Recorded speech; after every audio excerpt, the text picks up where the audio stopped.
Hello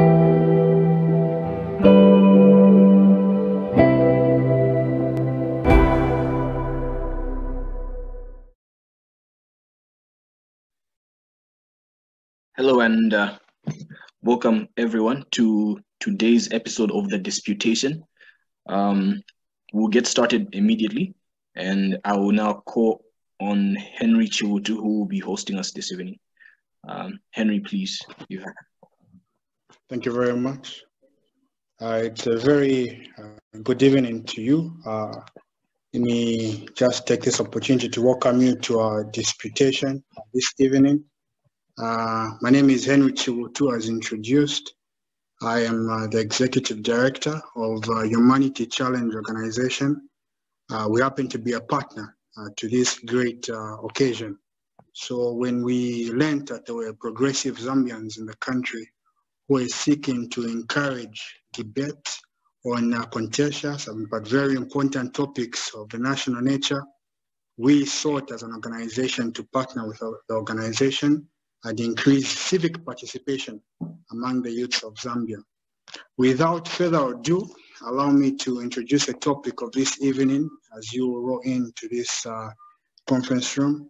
The topic is, or the theme is, on toxic masculinity and the rape culture. So on toxic masculinity and the rape culture. We have gone across the borders of Zambia in search of some of the women that ladies we feel can be able to guide us in this very contentious, very sensitive topic. Allow me to quickly introduce the panelists. We've got four ladies. The first one is Nomsa Ngoma. She's got a master's in trade and development and international relations. Okay, she's a candidate. She loves the Lord. She says she's passionate about African development, and she's very creative. She's an avid reader and a pop culture connoisseur, whatever that means. I hope I pronounced it right. Okay, moving on, we've got Liseli Muyenga. She's a legal learner practitioner, pursuing to become an advocate of the High Court of Zambia. She's an alumni of the University of Delaware. If you don't know where Delaware is, that's in the United States of America. She's passionate on all things empowerment, traveling, vision board. She's a public speaker, and she says she loves reading and enjoys music. All right. Moving along to the two ladies, Amanda Ngenda. She's a graduated student from the University of Lusaka, where she obtained a bachelor in economics and finance. She's passionate about the Lord too, and passionate about the Lord of the Rings, fitness, food, and meaningful conversation. She says she's an obsessive reader and a blogger, seasoned blogger. She says she can sell ice cream to an Eskimo. The last speaker on the panel, not least, of course, is Chishala Msonda. Chishala Msonda is a microbiologist, currently working as a medical lab scientist. She says she's an aunt of 7 nieces and nephews, a bookworm, and loves working with children. Okay, with introductions out of the way, allow me to begin this conversation. This one is not a debate, but rather it's a discussion. And we've drafted some key cutting and piercing questions that we hope will guide the conversation. At the end, or towards the end, we'll be given an opportunity to you, the audience, to come in and give us your questions, your comments. So please remember to mute mics. Remember to mute your mics as you join this discussion. Let us go into it. Okay, allow me just to define what rape culture is, and we'll begin. Rape culture has been defined as a society or environment whose prevailing social attitudes have the effect of normalizing or trivializing sexual assault or abuse. I'll pose the first question to Amanda Ngenda. Miss Amanda, if you could just switch on your mic. Would you say that we have a rape culture? Over to you, Amanda. Okay. Good evening, everyone. So I think, yes, we do have a rape culture. And why? I have a couple of reasons, but I think I will limit this discussion to the main reason, which is found in James 4, 1 to 3. And I'll read it. It says, "What causes quarrels and what causes fights among you? Is it not this, that your passions are at war within you? You desire and you do not have, so you murder. You covet and cannot obtain, so you fight and quarrel. You do not have because you do not ask. You ask and do not receive because you ask wrongly, to spend it on your passions. You adulterous people." And if you have any other problems, or if you don't believe me, there's Romans 3, 11 to 18. I won't read it. But please, in your free time, do read it. So a question that must be answered is, if this is how human beings, both men and women, are described by God in the Bible, could we argue that this culture of promotion of violence, degradation, and a lack of love therein, which is prevailing, is something that is far-fetched? Could we expect to see anything other than what we are seeing? According to, I'll just reread my definition of rape culture. According to St. Benedict and St. John's University, rape culture is defined as a culture in which rape and sexual violence are perceived to be common, and in which prevalent attitude, norms, practices, and media normalize, excuse, tolerate, or even condone sexual violence. Rape culture is perpetuated through the use of wrong language, the objectification of women and men's bodies, and the glorification of sexual violence. Examples of behaviors commonly associated with rape culture include the following: blaming the victim, he or she asked for it, trivializing sexual assault, boys will be boys, sexually explicit jokes, tolerance of sexual harassment, publicly scrutinizing how a survivor's dress, mental state, or motive and history, defining manhood as dominant, quote unquote, and sexually aggressive, defining womanhood as sexually passive, pressure to score, quote unquote, pressure to not appear cold, assuming only promiscuous people get raped, assuming that men don't get raped or that only weak men get raped, refusing to take rape accusations seriously, teaching potential victims to avoid getting raped.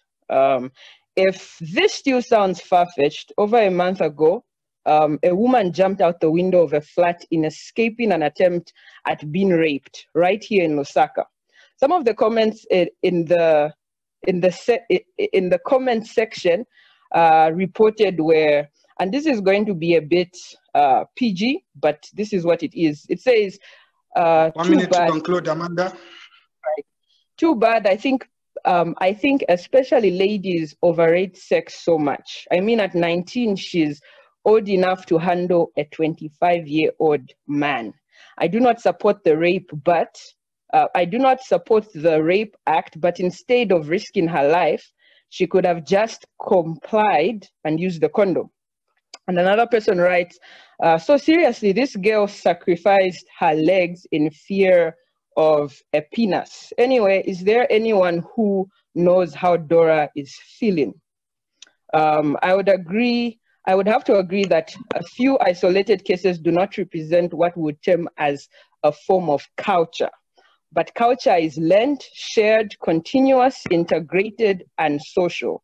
And because I've run out of time, but as we continue, I will be giving you a few more statistics about the current rate of rape in our country, in Zambia, going forward. Thank you. Thank you, Amanda. Thank you for that, for setting the stage. Nomsa, picking up from what Amanda said, I don't know if you agree or disagree. Would you say there is something inherently wrong with men? Why this rape culture? So picking up from what Amanda said, Amanda did a great job. I agreed with what she said. I don't think there's something inherently wrong with men.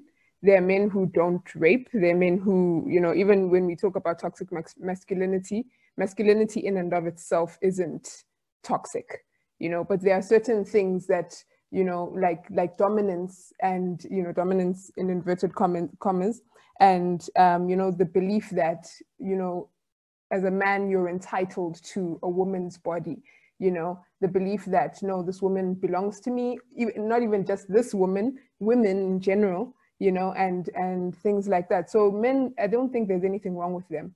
It's just that there are certain beliefs in society, there's certain beliefs that a person can be raised with and even socialized with, where they can think, oh no, you know what, the world is my oyster, I can do what I want. And also, the thing of, boys will be boys. Oh, he's just being, they're just being boys. They're just playing around. Instead of saying, no, actually, that's wrong, and we don't condone that type of behavior, So, and I think in societies like Zambia, where it's still there's a bit of, gender inequality, there's still that belief that, men are just, put on a pedestal and they're the prize in that way. There's still that prevailing belief that you can just do what you want because you're a man and you'll get away with it. So it's not to say that there's something inherently wrong with manhood or masculinity, but there are certain behaviors and certain beliefs that lend to that, where if you're not a man who places value on women, then you're going to behave in ways that devalue women and other people and yourself for that matter. Yeah. Thank you. Thank you for that. Liseli, there is a movement going on called the feminine movement.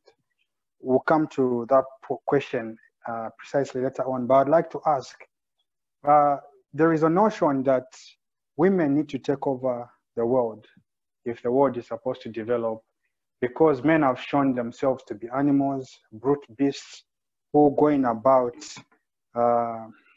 victimizing the women. Are you of the view as well that women really should take over everything and men should take the back seat because of what you've said? Liseli. Thank you so much, Henry. And I agree totally with Amanda and Nomsa's definitions and assertions. Feminism, my favorite topic.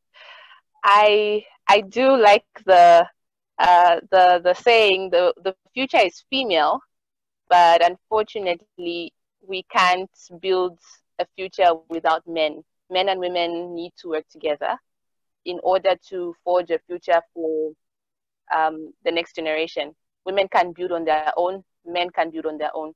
The Bible says it clearly, it's not good for man to be alone, of course, the helper, but also companionship, even on the side of women. So it's not just, oh, the woman is the helper to the man. Companionship is a good thing, and I think God sees pleasure in that. So, of course, feminism is a movement that advocates for the empowerment of women. I'm sure you know that, or you've seen, even in our society, there are not many women who have become what they should be because maybe they've been offset, not even maybe, they probably have been offset because of the fact that they are women, because of their gender. It's just now when we've been hearing, or maybe even the previous couple of years when we've been hearing about, for instance, universities such as UNZA putting a percentage of women that they want to enroll into the university in order for there to be, to bridge the gap. So the gap has always been there. And basically feminism is just trying to bridge that gap. Of course, men and women will never be the same. We're inherently different, physically and in different ways. But because we're different, it doesn't mean that we can't work together and forge together and build together. So I'm of the view that definitely men and women, even though, yes, it's nice to see women rising and taking on positions, they definitely should be in those positions in the first place. it doesn't mean that men should be sidelined. So that's my point. Yeah, this is still on you. Allow me to play the devil's advocate here before I move to Chishala. Wouldn't you say that the feminism movement has contributed to the rape culture? As in, would you also blame a man for the way a girl dresses scantily because they feel that men are able to walk around shirtless? You know, why can't I walk around shirtless? Why can't I put on a short, bum short and things like that? As an agenda of the feminist movement, wouldn't you say that has to a larger extent contributed to the rape culture because you are leaving yourselves out there? That's an interesting question. It seems I'm always being pinpointed with feminism, but that's okay. No, I actually don't. I actually don't entirely agree with what you say. I think everything must be seen in context. In some countries, people can like dress up in literally nothing and will not be judged. I know I've even seen people do. I don't know if people have heard of this. Anyway, it's off topic. People actually even have a nude run in the West. People do those things. So men and women just run in the street on a certain day for a marathon, just like that. So I wouldn't say. No. I'm not saying it's fine with me. I'm just saying that when you're talking about dressing, I think we must put it in context because you've kind of like put that out there and you talked about bum shots. There are some countries like India, and I think the other participants can come in and chip in whenever they feel maybe I've left out anything. In India, we hear, I think it should be in 2016 when we heard about that girl dressed in hijab, covered, raped brutally by a gang of men. You know, women in the Middle East who wear hijab, who be clad, you know, just an eye slit showing, will still be raped. So no, I don't think it's dressing in the sense that, oh, I should dress how I want, and because I dressed how I dressed will attract men to rape me. That's not actually the case. It's a systemic issue, and it needs to be addressed in other ways. Even though men will say, no, I was tempted or whatever, they're just all excuses. They're just all excuses. Whether people dress extremely or people dress, and I'm not even advocating that people should dress that way. People should dress how they want. I mean, if it's an expression of who you are, and if that's how you want to express yourself, that's okay. All right. But I just want to pinpoint that it's important for us to put out there that whether you are dressed in hijab, whether you are dressed in chitenge, whether you are dressed in jeans, somehow, sometimes it's very possible that you'll be raped. So it's not really about how you dress, and it's not even about tempting the man. Yeah. Okay. I'll just leave it at that. Thank you very much. I think. Can I just chip in? Amanda? Yeah, just a few statistics. Over 70% of rapes are committed by someone with whom the victim is acquainted with. So I think it's flawed to think that dressing is such a huge factor in someone being raped or not. Most people are raped by their fathers, their brothers, their uncles, people whom they know. But also what Liseli said, and when we look at dressing, I think one thing we should focus on is dressing, or modesty, quote unquote, goes with propriety. It depends where you are at. If I'm at the gym and I'm working out, you don't expect me to be wearing, what do we say? Emukame or something else. If I've gone swimming, you don't expect me to wear a track bottom because I would drown. You don't expect me to always, there's always certain situations in which dressing in a certain way depends on the situation. But statistics show that dressing is not really a factor, because if 70% of people who are raped they know the people who've raped them, then I don't think it's a good argument in of itself. Okay. Thank you very much. Thank you very much. I'm sure the people in the audience are taking note of the conversation and preparing some questions. Moving on to Chishala. Chishala, you are a microbiologist from the University of Zambia. And one thing which is fundamental for science is that whether male or female, people, these genders are the same, right? In that sense that we should not discriminate. But why is it that when we come to talk about the rape culture, it's one-sided? Don't you feel these statistics are biased? Are there no men out there who are being raped? Why are we so, sorry, again, I'm choosing my words very carefully here because this is a very sensitive issue, okay? Why do we hold our females so gently in this area of rape culture and we forget about the men? Don't men have stories as well? Men definitely have stories. I think this conversation is biased towards women because most of the victims are women, but not all of the victims are women. But while women are generally more susceptible, when sexual assault or rape happens, it's females who are more likely to report it. Males are less likely to report. A part of it is the blame culture, because whenever you hear of someone reporting and you hear the comments where people are saying, obviously they asked for it, obviously they led someone on, as a male, especially that most males are abused by other males, you're not just suggesting that the person asked for it, you're also suggesting that they're somehow gay. And on males, there's also the concept of, I'm a man, I should be able to take care of myself, I should be able to handle myself.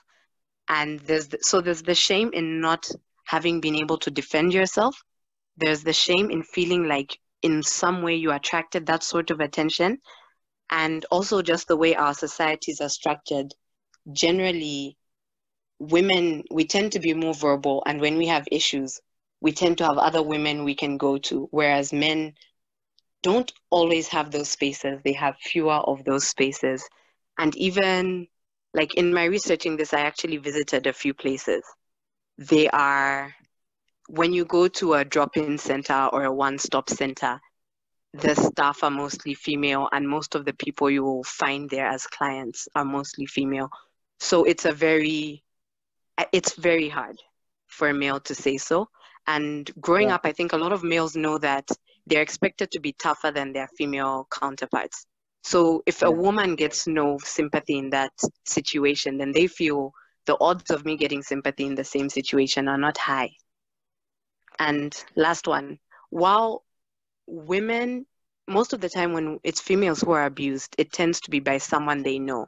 Whereas for males, it's almost always by someone they know. They are rare. The stats show, at least from what's reported, they are rarely abused by strangers. So whenever these topics are coming up where rape is being trivialized, I'll give an example of in the church setting. If the topic is brushed off, what you need to keep in mind is if most people share a home with their abuser, the chances are they are sitting in church with their abuser. And if their abuser has been telling them no one will believe you or people will look at you funny, and that is reinforced. So I think it's harder for a male to get away from their abuser because they are more likely to have been abused by someone in the family. 30 seconds. Well, I'm done. Okay, thank you. Thank you very much.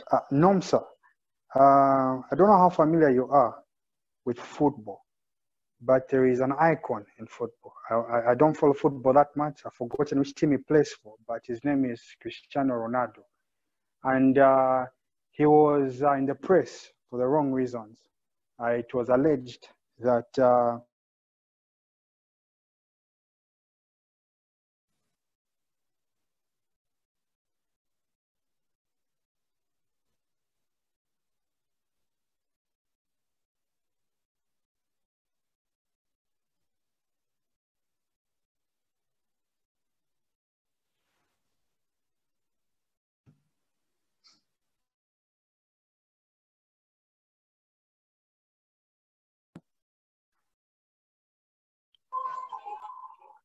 Hello, Henry. Henry.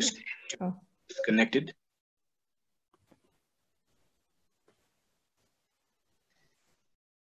All right. It seems that Henry is having some slight challenges with his microphone. I think while we're waiting for him to connect, I'm just going to read some of the comments that are coming through from the audience. And then hopefully by the time that I read a few, Henry will be back, or we can have some contributions or responses from those of us on the panel. All right, so we have a contribution from Joe. He says, so the issue is not whether or not toxic masculinity and the rape culture exist. The conclusion has already been arrived at, and these things do exist. There's someone called a friend who says dress code can never be a reason for rape. Babies as young as 3 years old get defiled. I'm going to read one more comment. And then I saw a hand that was raised, but I think it's been dropped. Louis, I'm back, Kozayo. I'm back. All right, great. I'll just read one more comment and then you can continue. Okay. Thank you. All right. Comfort says, statistically, per the GBV report, sexual violence against women is significantly higher for women than men. That's even with a majority of sexual violence cases against women still going unreported. All right, so basically I was just reading a few comments from the audience. Henry, you may proceed. Okay, thank you. Sorry for that disconnection in internet. Nomsa, I was asking a question, and you could pick up that question and also other questions from the audience. But my question really was, Cristiano Ronaldo was involved in an issue where this lady liked him for the reasons she gave the right signals, and they flew to his apartment and had sexual relations. The girl later on went on to say that she was raped. My question to you, Nomsa, is, are the green lights not enough? Do we as men need the yes sign to engage? Thank you. I would say yes, because over the years, obviously, we like to believe that consent is just like saying, okay, yes, you asked for consent at the beginning, so throughout you don't have to ask for consent, But I think that the meaning has evolved to now you should check if the person is comfortable with what you're doing.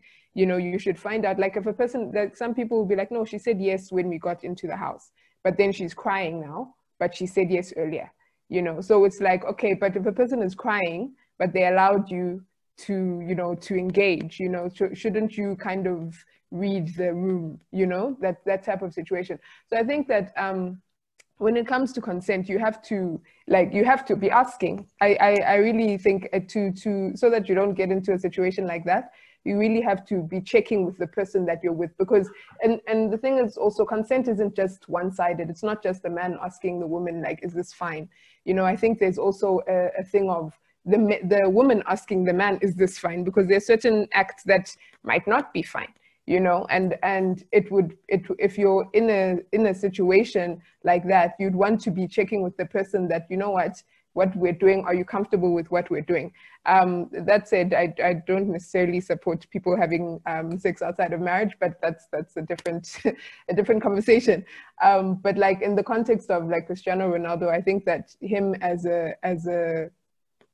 whether they were drinking, whether they weren't drinking, I think that it's very important to, check in and constantly check in, because people aren't comfortable with everything, and then you'll find out that, no, this person feels like you violated them actually because you weren't listening. And even if they said, no, I'm not comfortable with this, you're like, okay, but you're here and I'm here, so let's just keep it moving. I bought you drinks, I bought you dinner, I bought you A, B, C, D, E, F, G, So like, you're not leaving here without me having received something. A lot of the time, I think it's because you see these things as transactional, So if I've bought you dinner, then I must get something out of this. If I've bought you drinks, then I must get something out of this. If you gave me the green light initially, surely you must still be fine. So I think even if I get you a plane ticket and fly to Dubai, and consent should be there.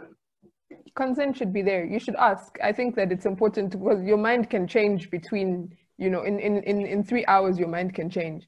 You get on the flight, by the time you arrive in Dubai, you're like, I don't think this is a good idea, So I think it's just important to check in with the person. I think it's just respect, really. I think it comes down to just respect and just being like, you know what, let me check in with this person. Let me not just assume, because assuming will land you in the papers and in jail. Right. You know, Okay. so that's what I think. Yeah, Amanda, thanks for that, Nomsa. Amanda, you say in your bio that you're an avid reader.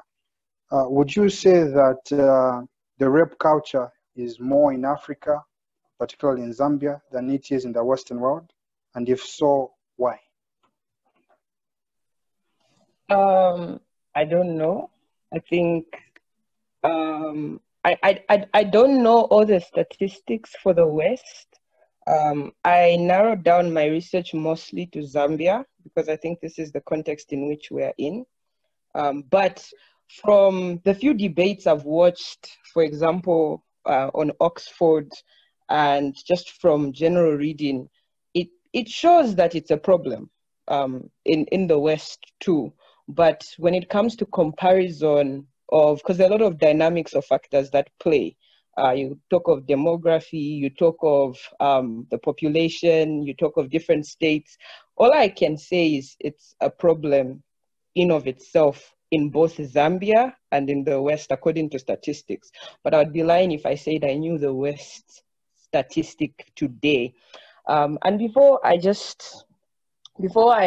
hand back over to you, Henry, Yeah. I've read some of the comments in the section, and I just wanted to echo to the audience that this conversation is not men against, is not female against men. It's not, is feminism right? Because I've seen most of the comments are centered around this. I think this is a serious conversation, and it's a very honest and vulnerable conversation, and we must come with the seriousness which it deserves. It's not a fight. It's not a fight, and I think going forward, we should, both the panel and everyone else who's listening in, this is sensitive because I know there's people even amongst the chats who are reading this who may be victims of what we are talking about. So yeah, just a word of caution to everyone. Thank you. Thank you. Leslie, just to bring you in nigga. Two is a nigga. Can mute that guy, the host, if you can mute him. Yeah, so Leslie, if you can just come in. Would you say that the entertainment industry and the pop culture has caused men to objectify women, looking at women as objects, sexual objects, and hence leading to rape culture?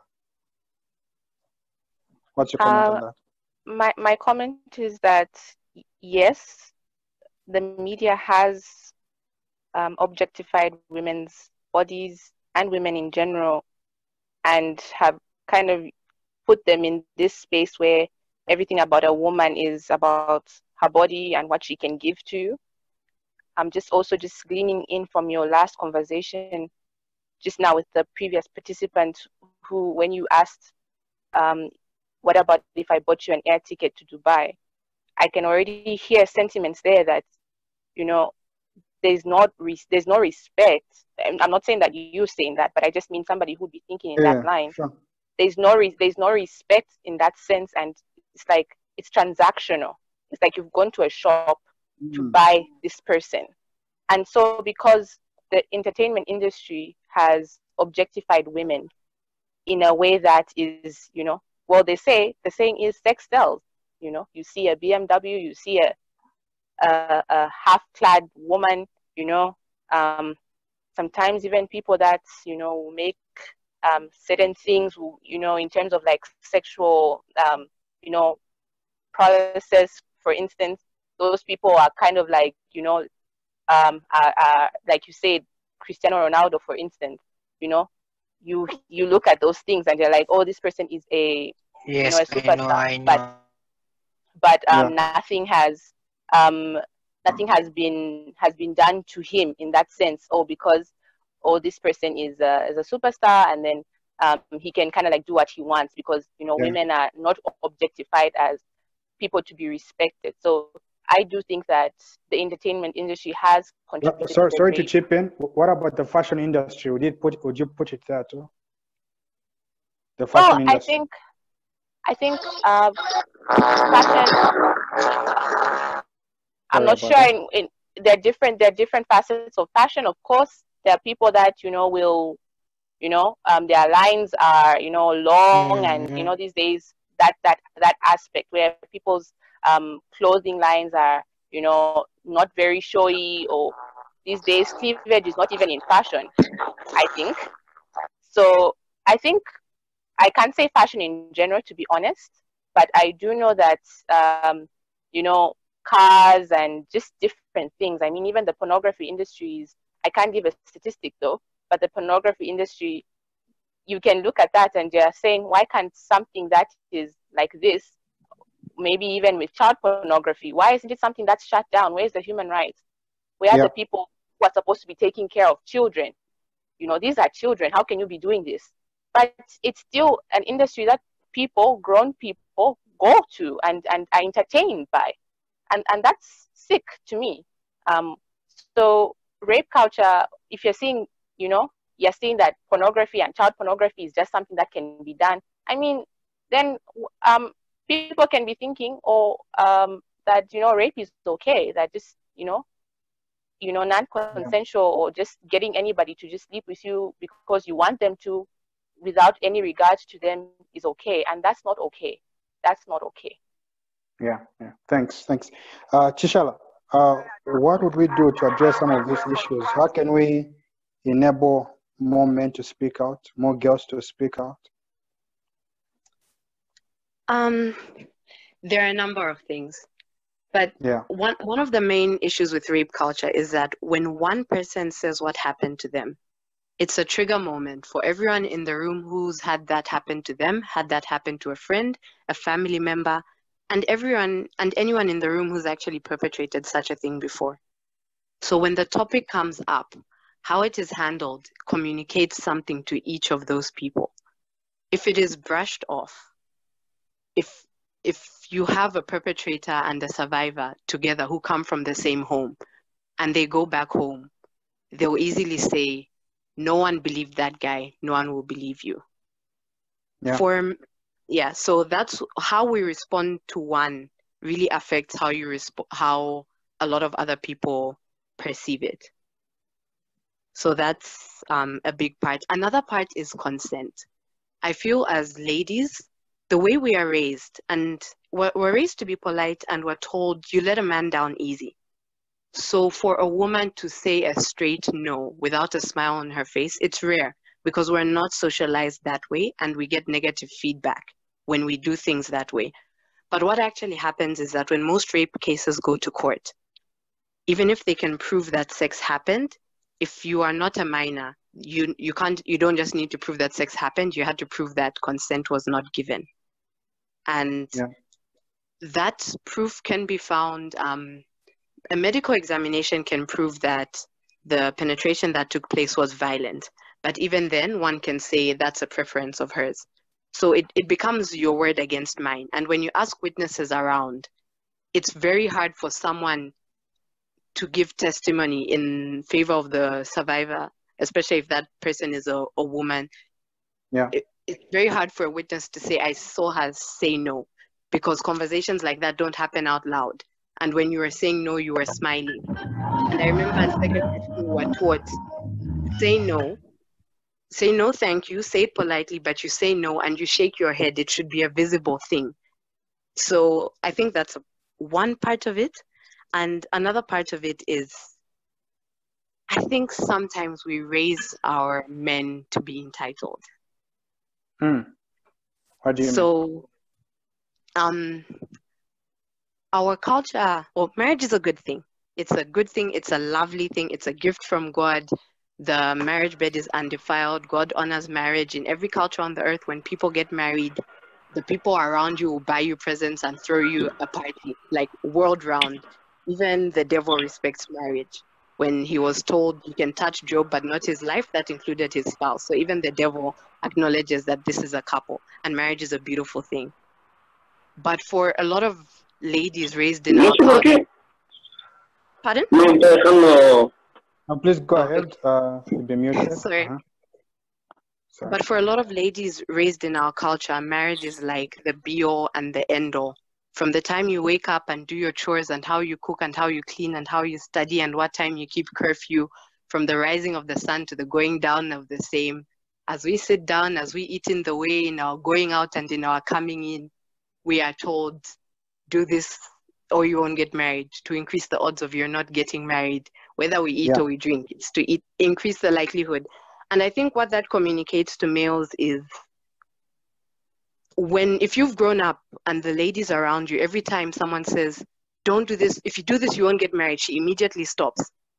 It's almost because in our culture, it's perceived as marriage is something. 30 seconds to end up. Okay, marriage is something that ladies want and men put up with. So the idea that a woman exists to please a man and has no other purpose is there. And we raise them with a sense of entitlement to us, to our bodies, to our style of dress. And it disadvantages us a lot. All right. Allow me to go back to the root of this discussion, which is toxic masculinity. I would like to ask all the speakers to unmute their mics because I'm going to pass a question round, which is a yes/no question. Amanda, are you a feminist? No. Please say that again. No. Why? You said the yes or no question. Think about it. I'm coming back to you. Nomsa, are you a feminist? Yes. She's getting interesting. Listen, yo quiero la are you a feminist? Chocha, culo, teta, bailemos negros, vamos, bailemos al estilo de la India, manga de negros, vamos, baratos, vamos. Please mute the Spanish guy. Thank you, on the wrong frequency. Listen, are you a feminist? Yes, I'm a feminist. Okay. Chishala, are you a feminist? I hate to throw you, but by which definition of feminism? Yes, I think actually she has a point actually. Okay, we'll come back. We'll come back. Amanda, why are you not a feminist?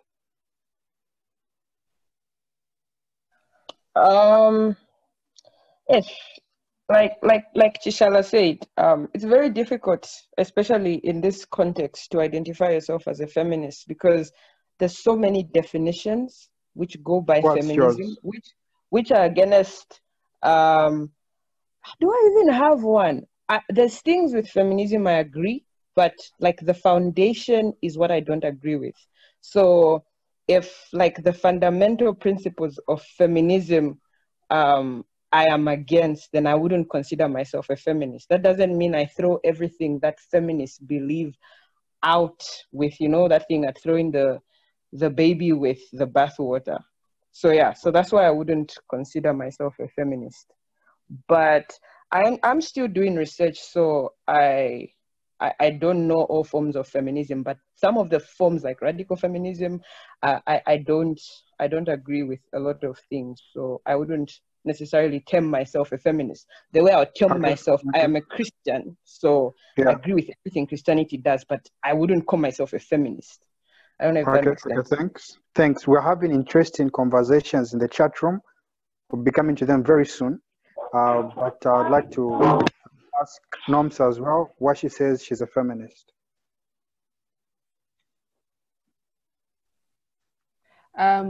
Okay, so like what I think Chichi was saying about, by which definition, I agreed with that. But I say that because at its core, feminism is about equality. It's about having the same opportunities, same rights, same, basically being treated as an equal and as a first-rate human being. That's what feminism is about for me. It's true, there's radical feminism, there's African feminism, there's all types of feminisms. But, at its core, what I believe is that feminism is about equality. It's the fact that if I want to be a CEO, I can be a CEO. If I want to be president, I can be president and have the same opportunities as my brother or as another man, and not be looked down upon because I'm a woman and not be thought less of because I'm a woman and not my voice not being, my voice or my opinion not being respected because I'm a woman, so it's those things that I would say, yes, I'm a feminist. I might not agree with everything. I'm sure there's certain things that I'm like, but like at its core, that I do agree with it. Yeah. Leslie, you said you're a feminist. Why? Yes, I'm a feminist, and just like what Nomsa said, that at the core of it, the idea of it, of equality or equity for women, because for a long time they have been asked to take a back seat, and definitely how she explained it beautifully. And there are definitely things, and it's not really like a pick and choose type thing. And I think that's why there are different variances with feminism. For instance, people will always pinpoint to radical feminism and say, oh no, it leads to lesbianism and hating men. But now there is a brand, like for instance African feminism, where it looks at the culture, it looks at the community and says, you know what, men and women need to build communities together.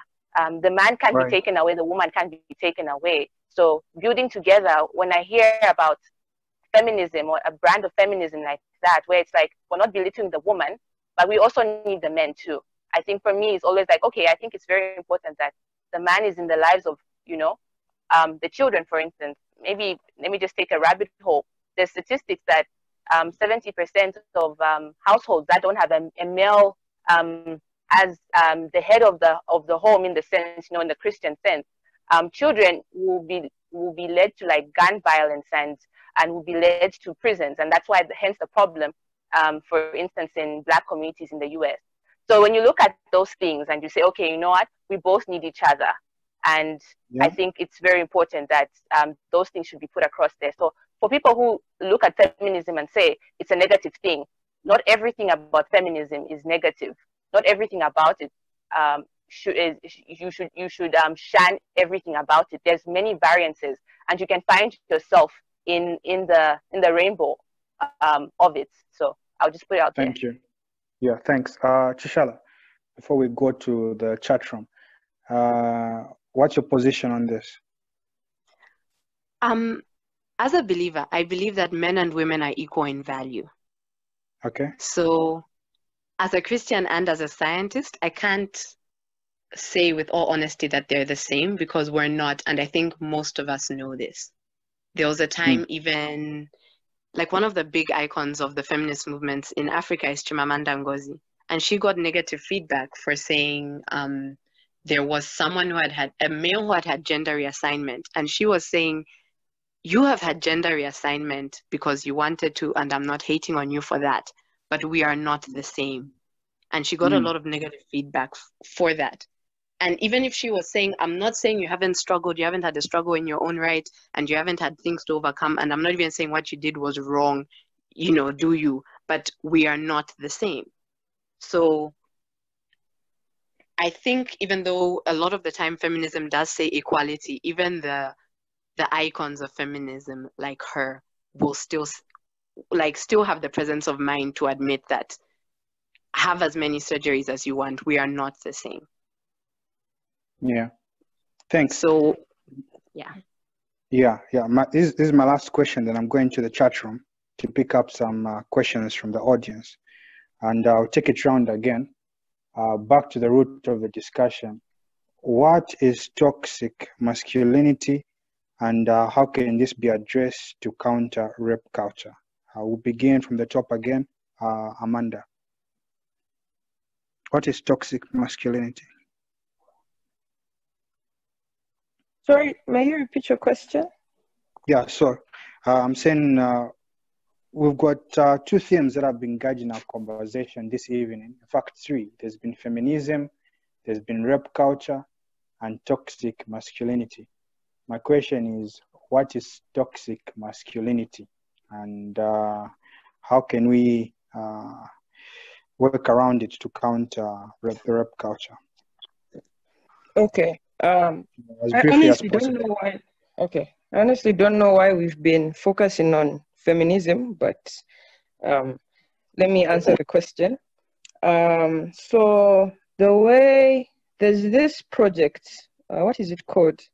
The Good Men Project defines toxic masculinity, and they say it is a narrow and a repressive description of manhood, designating manhood as defined by violence, sex, status, and aggression. It's the cultural idea of manliness, where strength is everything while emotions are a weakness, where sex and brutality are yardsticks by which men are measured, while supposedly feminine, quote-unquote, traits, which can range from emotional vulnerability to simply not being hypersexual, are the means by which your status as a man can be taken away. So by definition, that's toxic masculinity. And I think by the definition, we can see why toxic masculinity would be a problem and a contributor of the rape culture. Yeah, right.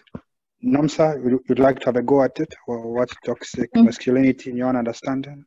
So I would say toxic masculinity, just like what Amanda said, but also it's the thing of, you know, like we've said, masculinity in itself is not inherently bad, but toxic masculinity would be if a man does not present his masculinity in the way that people think that he should look, you know, people think he should behave, then he's not a real man, you know. So for example, if we have, let's say now maybe, you know, the arts are a bit more respected, but there's a lot of, if a man, if like young boys, let's say you have some young boys, maybe he doesn't want to play sports, he wants to paint, he wants to do poetry, you know, he wants to do things that are not seen, they're seen more feminine, you know, than masculine.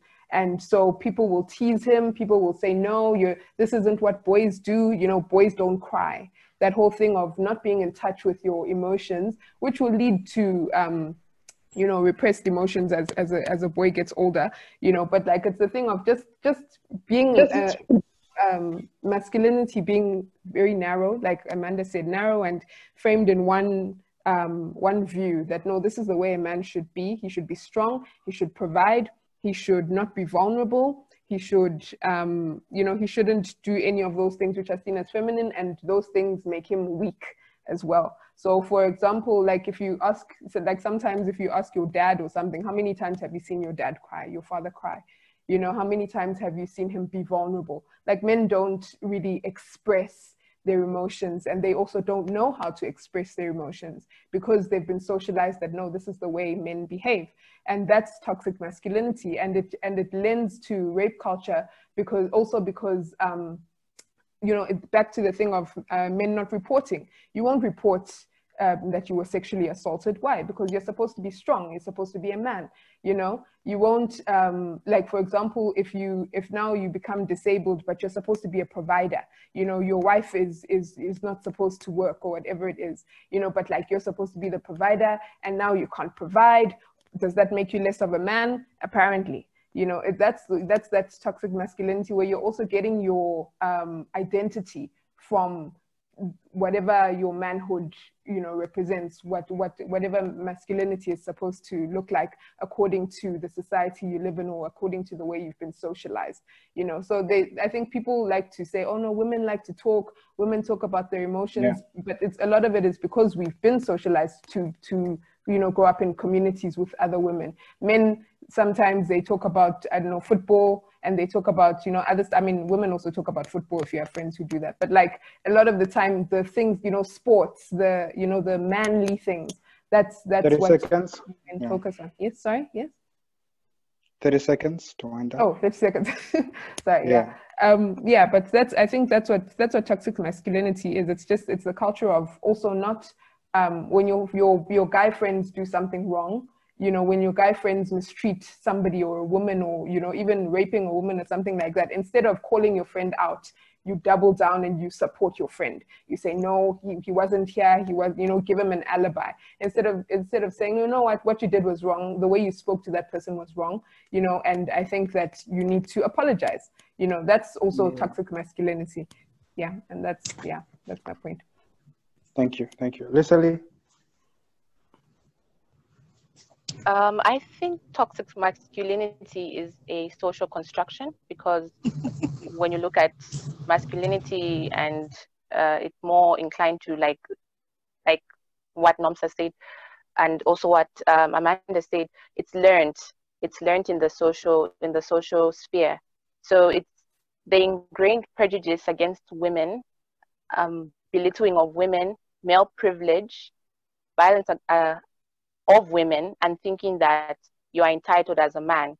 So, for instance, like I said, it's in a cultural or a social setting, and culture is a part of the social setting. So, for instance, in our African culture, there are many things that give male privilege. For instance, I'll use the example of even just a church.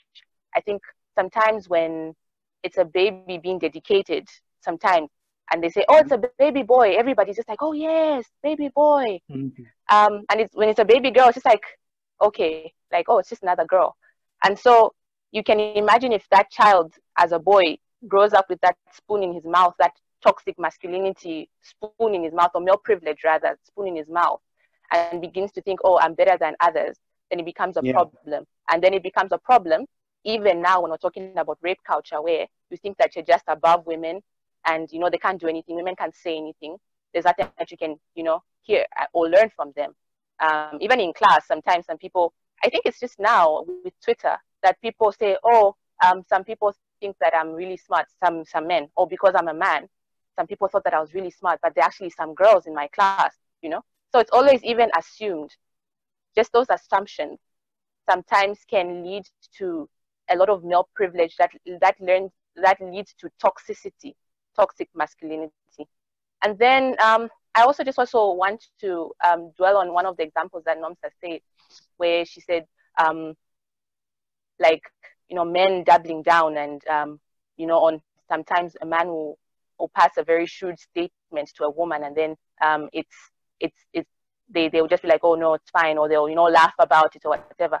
You can even see the toxic masculinity in that aspect, that it's only even just now with like social media and, millennials being woke, that, products like Gillette, for instance, I don't know if anybody has seen that Gillette, the shavers for men advert, where this man like says something very like crude to a woman passing, and his friend is like, no bro, you can't do that. And when I saw that advert, I was like, oh, okay, interesting. Now it's being saved. But what about all those years? You know what I mean? So, I mean, yeah, now it's like, okay, no, don't do that because, millennials and whatever. But you can imagine that this has been going on and on and on and on. So, yeah, that's my take on toxic masculinity. Yeah. All right. Chichi, you can come in. Okay. Anything briefly on that? So if we define masculinity is defined as qualities or attributes regarded as characteristic of men. So there are certain characteristics that men have, like a Y chromosome, for example. So toxic masculinity is when something is toxic and it's excused, no, that's being a man, and you're like, no. And it's like, no, that's not being a man, that's just being toxic. So it's consistently, and I feel our culture does this when in many households, males are consistently held to lower standards from childhood. From the time they are toddlers, when they break things, that's the way boys are. As they grow up, they tear their clothes. A girl child is expected to take better care of them. A boy child, that's the way boys are. When it comes to chores, girl children are often held to a higher standard when it comes to quality of the food, of the cleaning, and also having a sense of awareness of the needs of the other people in the house, whereas boys only think about themselves. That's the way boys are. As they go into teenage stage, breaking curfew, and by the time they're at university, it's expected that a lady should be able to handle her money or her BC for the whole semester, whereas when a gentleman is irresponsible and can't make it last, it's like that's the way boys are. So I'm not saying masculinity is toxic, but there are traits that males tend to get away with because people keep telling them it's a normal masculine thing to do, when it's not. It's just sin. Okay, thank you very much for that contribution. allow me to get into the chat box and allow me to open the conversation up to the audience. If you have a question, please feel free to raise your hand or put it in the chat box. We'll be able to read it. Okay, let me go with the first one here. Not first in terms of ranking, but it caught my attention. Let me read it out. It says, this is from Lenell. And it says, the reason we don't believe that a woman in a short dress or in a skin-tight jeans is dressed for herself, not for a man's attention, is because we don't believe or can't imagine that a woman exists outside of the male gaze. If she is harassed, it is blamed on her choice of dress, because we can't even see the possibility that she doesn't exist to impress men, that she is her own person and not a sex object. Wow, that is interesting. Okay, Joe says, Joe had a contribution here, and I think I would like to ask Nomsa to comment on it. Joe says that what men need is not an audience. They don't need that. Joe, are you in the audience? Can you turn on your mic? I think you're best placed to say it in your own words. If Joe can turn on his mic. I'm here. Yes, Joe, please shoot. You raised something there that men don't need. Yeah. I was saying, when it comes to expressing emotions, men don't need an audience and a bag of tissue. They need a project. That's how they express emotions. What project? What do you mean? So when it comes to expressing emotions, men do things. They go out and get something done and get over the emotions. They don't cry and talk to people. That's not how men express their emotions. That's what women do. You're really assuming, Joe. Sorry, I hope I haven't cut you short there. No. You can come in. I don't know, these blanket statements of men don't and women do. Is that something that you do when you're feeling emotional? Maybe you just get on a project. Maybe not all men do that. And then not all women need tissue, don't you think? What I'm saying is that men and women express emotions differently. So, like we talked about a blanket statement. A blanket statement has already been applied that men have toxic masculinity, and there is a culture of rape that is allowing fathers to teach their sons how to rape, and that because of that, there's this rampant raping going on.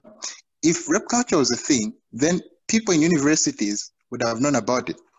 I was at the University of Zambia. Chichi is a good friend of mine. And if rape culture was a thing, we all would know somebody who has been raped because of rape culture. So we have to define, first of all, if this actually exists in our society today as a culture, okay? And then go ahead and establish the parameters through which it works. And then it's not just that men have privilege and that's why they're abusing their privilege. Women also have privileges. And when we start looking at it in light of scripture, first of all, then we start understanding it in a better light on what God desires of us as men and women. So take, for instance, when you go back to Genesis in chapter 3, okay? Because of the woman's actions, she was told that her husband would rule over her, okay? Mm-hmm. And as a consequence of that, men have been inherently made responsible for the women who they're in charge of, okay? So historically, everything a woman did, it was the man who was accountable for it. In history, when men had land, okay, their wives would inherit it and they'd be in charge of it. But if she got a loan, it was the man who was going to pay for it. That's history, okay? And it wasn't until the 50s when the feminist movement began that all these things started coming up and labeling men as toxic and rape culture and all these things.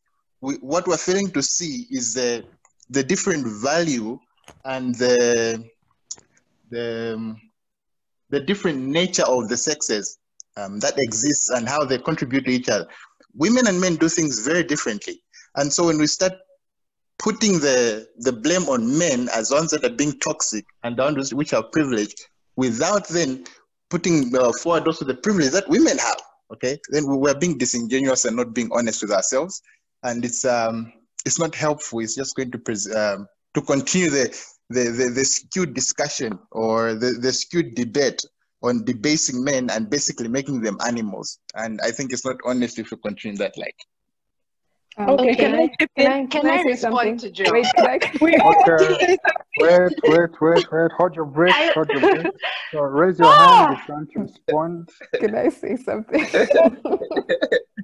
I would like. I Okay, came so to first. You know, I think I need to say wait. something. I would like someone from the audience to say something on this as well. You can raise your hand if you're in the audience.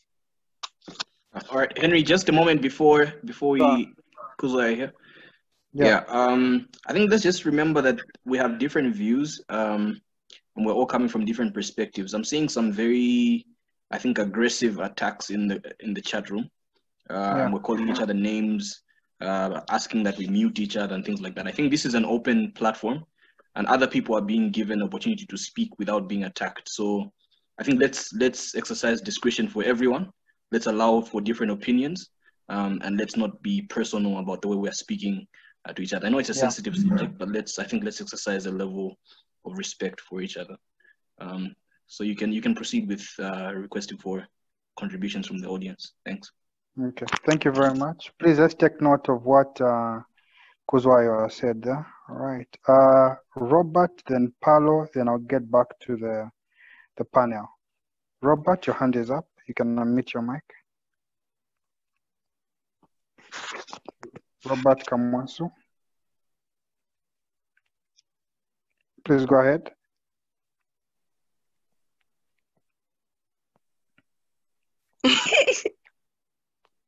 Can't hear you, Robert. Louis, your hand is up. You can unmute your mic and speak. Hi everyone. Can you hear me? Yes, we can hear you. So I would really like to reply to what Joe said. And I think to give the panelists the benefit of the doubt, no one said that masculinity is inherently wrong or that we're painting all men with a single brush. However, there is a problem. All the statistics that have been said today, and whether you argue that they're skewed or not, show that there is a rape problem. Women are getting raped in astronomical numbers, and these are just the women who are reporting rape. Men are also being raped. And there is a problem. People are getting raped and they can't talk about it.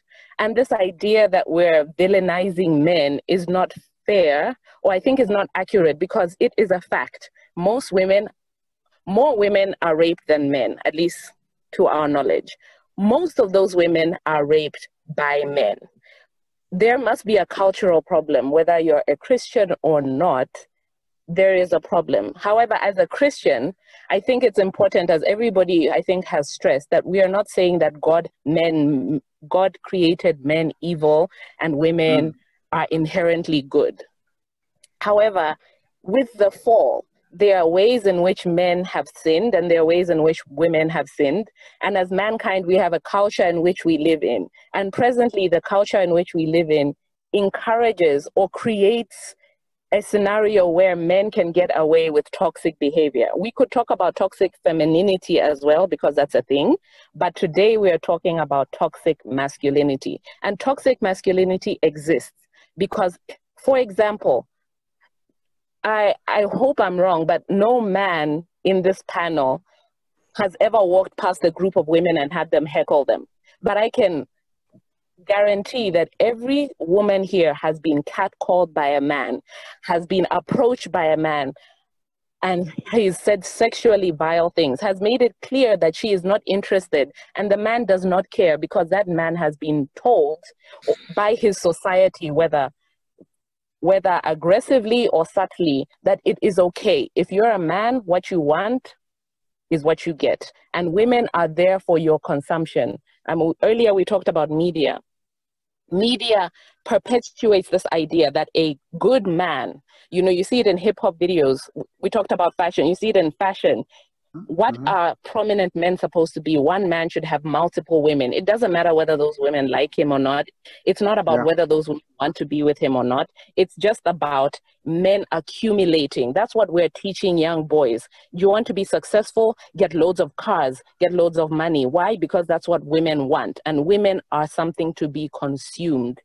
So consume as many women as you can, and that will make you a man. Now, in the lens of Christianity, that is not the case. And I think when we talk about toxic masculinity, as Joe said, sometimes we get this idea that fathers are sitting their son down and giving them a 10-step process on how to rape women. That is not the case. However, as you continually ingrain this idea to men that women are to be consumed and that they are not equal partners in any relationship, whether a friendship or anything, you are consistently creating that idea that women are products. And if a woman doesn't want, oh, well, maybe she just doesn't know. Women are not as smart as women. Women don't know how to say no. And I really appreciated that comment, that the idea that when a woman dresses a certain way, it's always to attract men. Now, it's true that there are women who do dress a certain way to attract men. But oftentimes, women, just by existing, attract men because those men feel entitled to it. So anyway, I could go on and on and on, but I really want to dispel this idea that toxic masculinity means that men are being purposefully taught to rape. I think everybody in this panel has stressed that it's creating an environment where men consume women, where women's consent is not considered, and that our society has enabled it by raising men who do that and by women who think it's okay. Right. Okay, thank you very much. Who's that? That's Chichi? That's Amanda. Amanda. Okay, Amanda, then Luindi, get ready. Okay, so there's this concept I'm seeing in the chat where we're asking, are men evil? And I think to answer a question is there something inherently wrong with men? And my answer is, if we mean that there's something inherently wrong with men, in the form that they are part of the human race, then yes, sin is the problem. They are both enemies of God. So both men and women are inherently bad and evil by birth because of sin. I think there's no attack on that. Men are evil, women are evil. And that's why we have a sin problem. I began with the verses from James 4, I think 1 to 4, and Romans 3:18 downwards. There's a problem. So both men and women are inherently wrong. If they were not inherently wrong or sinful, we wouldn't be having this conversation because we would be perfect, but we are not. So I just wanted to add that bit to the conversation. Yeah. And if anyone is in disagreement, we have Romans 5:12. Because Adam fell, we have all sinned. So yes, when we're coming to this conversation, we are accepting the fact that men are evil, men are wrong, but we mean it both men and women are both wrong and they're both sinful. That's why this conversation is being had in the first place. Thank you, Amanda. Luindi, then Robert, please get ready. Let's see if you can go on live. Luindi, can I unmute? Hello, can you hear me? Yes, we can. Firstly, I'd like to address what somebody said, that fathers aren't sitting their sons down and telling them, go rape 1, 2, 3 people, right? I don't think that's mostly the issue. I think one of the issues is that fathers are not sitting their sons down to have conversations about consent. Because many times you'll find, as you grow up as a lady, your parents are talking to you, or your mothers usually, no, can you dress like this? Can you do this? Don't agitate a man like this. Don't come home too late. Don't do whatever. But with boys, it's rare that, and this is something a guy said to me, that we should normalize the conversations of consent with both our boy and girl children. I think that's very necessary. Not that fathers are going out telling their sons, no, you should go and do this and do that. No, but they should talk to their sons about consent, because I think there's a very blurred line. And many guys have asked me like, okay, so if we're going to be together and I pay for you, like somebody said, pay for your ticket to Dubai or whatever, like if you say no in the moment, but your body language, I think those are conversations to be had with your child growing up, because as you input certain things in children, they absorb it. Even though it looks like, oh, they're too young, these are things they pick up on. And even in the African society, like a friend of mine was saying, she recently got engaged and she was saying she's being told by all the ladies, it's not just men who have this problem, all the ladies, they're telling her things like, you don't say no to your husband when he wants sex, you don't ask for sex, you don't do A, B, C, D, 1, 2, 3, that will agitate your husband. You don't, all these things that basically say sex is for the man and you better accommodate that. You better make room for that, And this is why in many situations, a woman can be raped by her husband, but she won't say anything about it or address it, because as a wife and as a mother or whatever, as a woman, you're supposed to cater to his needs, Right. And my issue with men getting raped is that men only ever bring up rape. It's a real issue. Men do get raped. Actually, statistically, more men get raped than women if you count prisons. Many men in prisons get raped. But men only bring that up when a woman says, women are getting raped. Then they say, men get raped too. And in my head, it's like, is that an issue you actually have a problem with? Because if you genuinely have a problem with this, okay, fine, let's have the conversation. But don't bring it up as a way to downplay my issues with a situation. Don't bring it up as a way to say, oh no, this is irrelevant. Like everybody gets raped. Like, no, if you have a problem with men getting raped, we can talk about it, but not as a way to disregard my issues with women getting raped.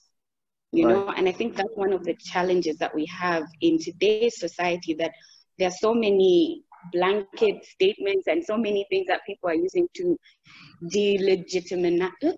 Somebody said the word in the group. And they're using, I think also the topic of feminism, a lot of people are bringing it up as a way to like disregard the actual topic, like rape culture, they're using it to politicize the situation. 30 seconds. Like making it an issue, like a bigger issue than it, or a smaller issue than it is. Like feminism is a problem, but that's not what we're talking about. Thank you. Thank you for that, Wendy. Robert and Moviana, then we should be winding down soon after I read some messages. Robert, please go. Evening, am I audible enough? Yes, you are. Okay, thank you. Sorry about headsets doing what they do. Yeah. So I think I would like to agree with the last speakers on the inherent nature of the human race at large. I think we agree that there's something fundamentally wrong with who we are, and as noted, it is sin. So as far as the Bible is concerned, we understand that men and women are inherently, sinful in that way. However, going away from scripture, you will find as well that there are things within an individual which enable them to establish something which is good or bad. And if you look at that, you will see that there's a history of men that are both bad and good, and of both women who are good and bad. I believe that we have crossed that point of agreeing that the issue here is not men against women, but we have to recognize the very reality that we're living in. And it is true that over time, men have been raping women. And this goes to point out really how we have been socialized into being, people who see women as sex objects. And we have to really point out that this is happening and really give it the diligence that it deserves. And on just that, I would like to just say at the end that whenever we are talking such issues, let's put our banners away, okay? Whether you are a feminist, a Christian, or whichever it is that you are, let's be very objective in our responses in order that we come to an understanding and agree on these things. Thank you. Thank you very much for that contribution. We have the last two. I've seen Moviana is ready and Mwanjinga. So Moviana, please. Hello? Am I audible? Yes, you are. We can hear you. All right, thank you. I heard somebody say men are being taught to, sexually assault women, or she said it's okay for a man to, approach a woman violently and use bad words, sexual bad words to a woman, and say men are being taught. So I don't really understand who sits down with their child or who sits down with their acquaintance to tell them about these things, to say it's okay, that's what men are supposed to do. That's what men. I think such men who do that are absolutely malevolent and evil, and such men are not. Such behavior is not to be accepted. But I would like to know somebody who actually does that. Say men are being taught to sexually harass women, and it's okay. It's a man's thing. So it's something that I don't understand. Yeah. I don't understand it at all. Then the other thing is on men and women. Are men evil or women evil? Well, we are human beings, and human beings are evil. Human beings tend to do evil. It's consciousness. We know wrong and we know what is right, and that's how it is. So, yeah. On the issue of women being raped, I think men that rape women are actually supposed to be arrested. That's a bad thing. Nobody advocates for that, and nobody's rooting for a man. Well, I don't know who does that, but nobody roots for a man to actually sexually harass women or rape women in any way. And then coming to women themselves, I think women also need to be more conscious of themselves, and we need to understand that men and women are different when it comes to sexual feelings. Us men tend to be more aroused sexually than women. So it's a biological thing. That's testosterone that is in us that causes us to do that. And that's just a fact we can't deny. We are different in that way. So definitely you need to be conscious of how, even how you dress as a woman. I don't understand these women that say, no, why is it wrong for me to put on a short skirt? Why is it wrong for me to show my cleavage or do this? I'm free, I can do whatever I want. Men don't have to attack us because we're right. Well, yeah, that's how it is. We tend to be more aggressive, and we have evil men out there, and it's up to you to be conscious about these things. We have evil people out there. Not all men are evil, but there are other people that are really, that are really crazy and willing to actually do this or perform these evil acts upon you. All right, so you need to be more conscious of that. But nobody. 30 seconds. Oh, sorry, and we need to be more conscious of that. So it's just the same thing. Are you going to walk at night at 22 hours while it's waving your wallet and expect not to be attacked by people? That's the same thing. You go outside or you walk outside with a short skirt, and I don't know if you move at night or you use a certain route and expect not to be attacked with a short skirt. It's the same thing. You can't move outside waving your wallet on top and expect not to be attacked. So we need to be more cautious of these things. Thank you, Maviana. Your comment has raised a number of messages in the inbox. I know Nomsa is burning right now. We'll get to you, Nomsa. You'll be the one to close up, and Genesis to take over. But I want to hear from Mwanjinga. Henry. Hi, everyone. Hi, Mwanjinga. Hi. Okay. I think when I think about rape culture, I would want us to be more proactive than reactive. You know, how it is now is that we look at men that are raping girls, but we are forgetting the young men that are being raised right now. Okay. Yes, the punishment can be there, though the people that rape can be jailed and whatnot, but I feel we can raise our boys better. You know, the Bible says, train up a child in a way that he should grow, and he will not depart from it when he is old. So we are raising boys and young men that don't even know how to control their sexual urges. When they learn about sex and sexuality, they are learning it from a pornographic point of view. Probably that's the only accessible information that they have. So imagine if we had boys that are well raised, well taught to respect women, then we won't have women that are getting raped while wearing decent clothes. There are babies that are being raped while a baby is in a diaper. What kind of arousal happened? One thing you should know about rape is that even in psychiatry, rape is labeled or is listed as a mental disorder.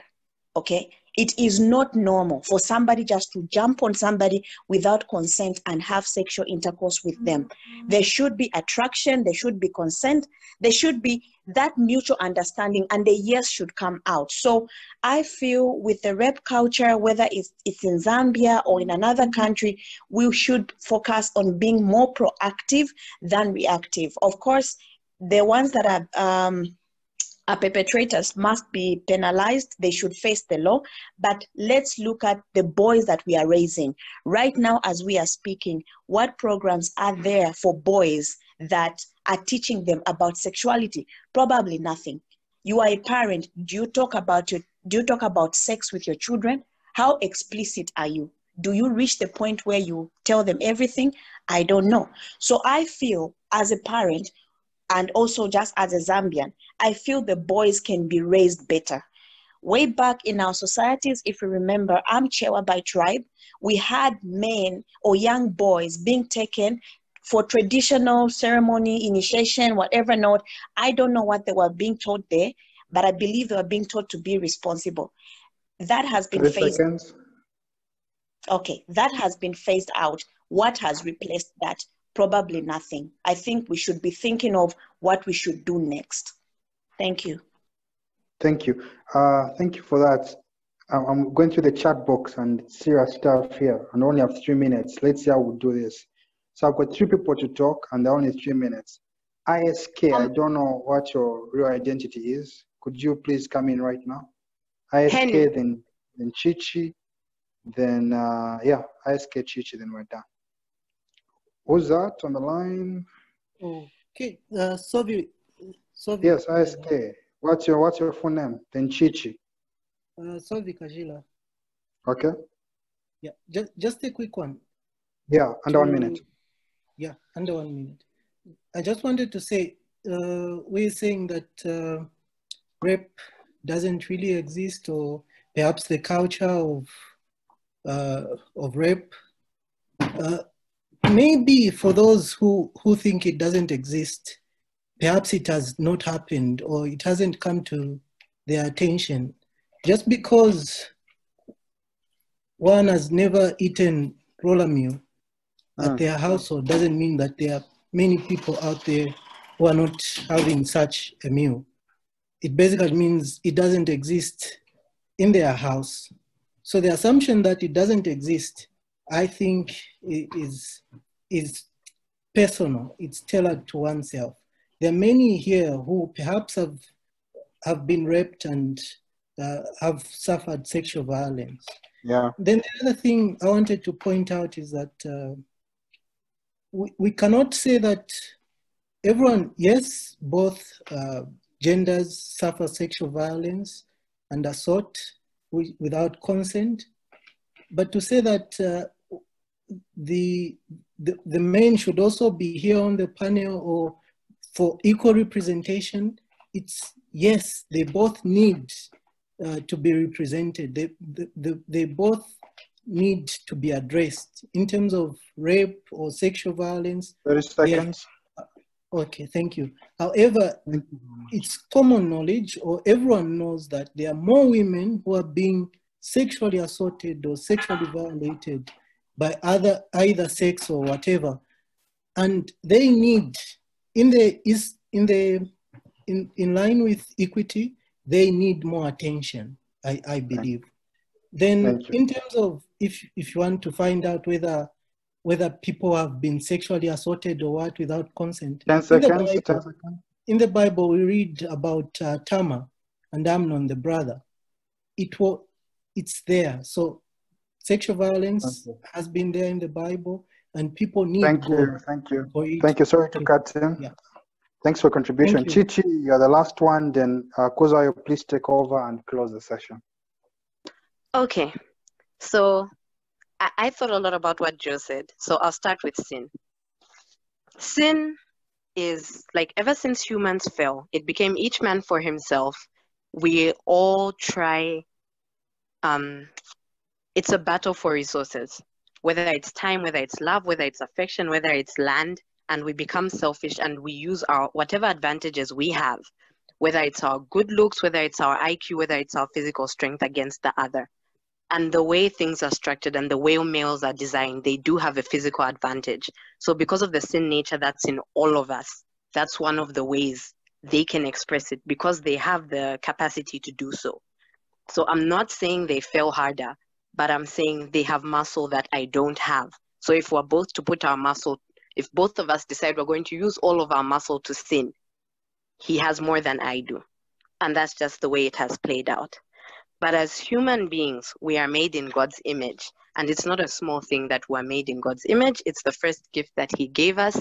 And while every other religion at the time seemed to have a visual representation, God said, no images, I've already made images of myself.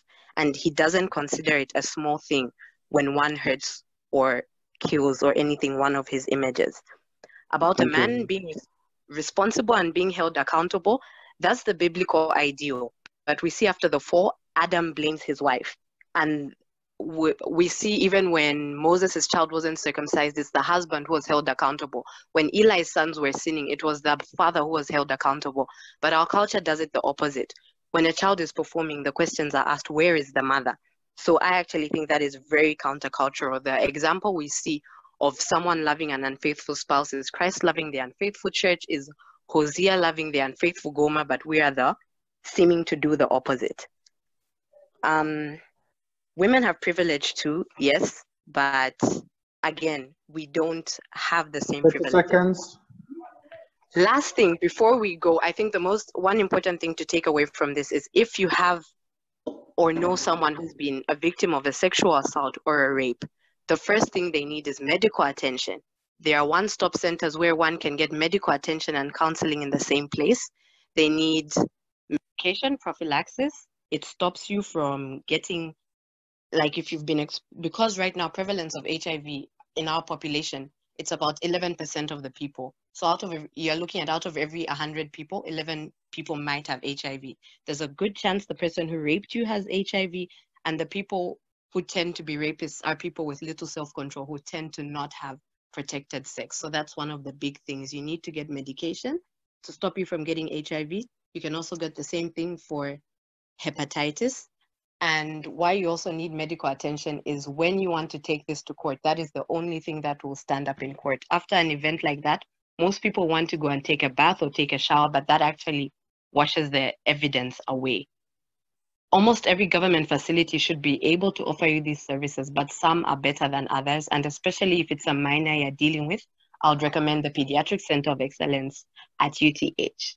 And if anyone has any questions, wants to open up either about something that happened to them, to a friend, to an adult, to a minor, you can get in touch with any of the organizers. We are not going anywhere. We're still here. You can get in touch with us and we can get something done. Or if you have an event and you want someone to speak on this, where you actually go when something like this happens. If it's police, for example, we advise you go to a police station instead of a police post, because there they will have a victim support unit and they will know what to do. They'll make sure you get the medical care, because no one is really in the right frame of mind when something like that happens.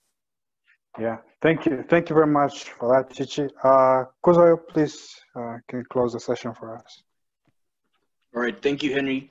Thank you, Chichi, for that very important information that you shared. I think it's a very good note on which to conclude this discussion.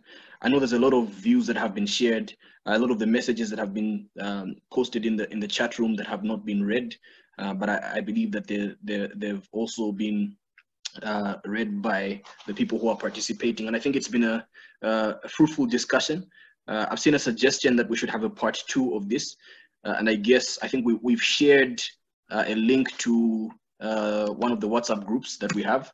So please follow that that link, and I guess we could have a discussion in there whether it's necessary for us to have a second part of this discussion, or if the majority feel we should discuss a different topic. But I think we will leave the group open for any comments afterwards.